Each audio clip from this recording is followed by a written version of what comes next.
Good morning. How are you doing this morning? Good. How are you? Doing well. I have a couple questions I wanted to ask you. And the first one is, in your classroom, do you have students whose parents either don't speak English or are learning the English language? Yes. And what percentage does this represent in your classroom? About 60%. Wow. Well, more than half. Where do they come from? We have a couple sets of parents that are from Korea and Tunisia, Portugal,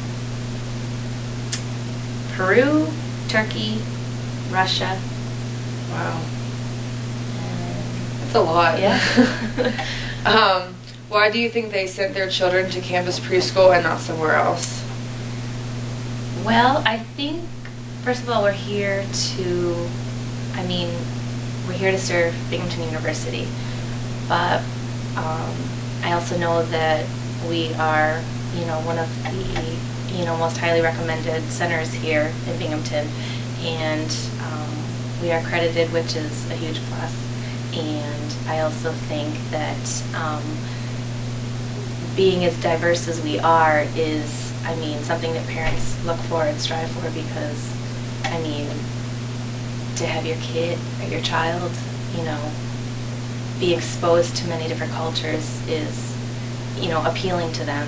And so I think overall we have many, perks, and it's just a great place, and I think parents look for that. So. Good. What strategies do you use to help communicate with the parents who are either learning the language or don't speak English at all? A lot of things that I've tried are, I do a lot of notes back and forth. I do a lot of writing to them, leaving notes in their mailboxes or just handing them notes back and forth. I find that them seeing it down on paper works well for them, especially if they're having a really difficult time, having a conversation one-on-one. I do write it as well as try to speak it to them anyway. I don't just assume writing it in a letter, you know what I mean? Because I try to communicate either way, whether they can understand it or not understand it. And if I find that, talking to them doesn't work, I write it to them. And I've also tried to, I find that a lot of times they bring in friends or other family members that can speak English, well. So I try to communicate with them also, and they will kind of translate, and that tends to work. And then, as the year progresses, they, pick it up, and it just goes from there.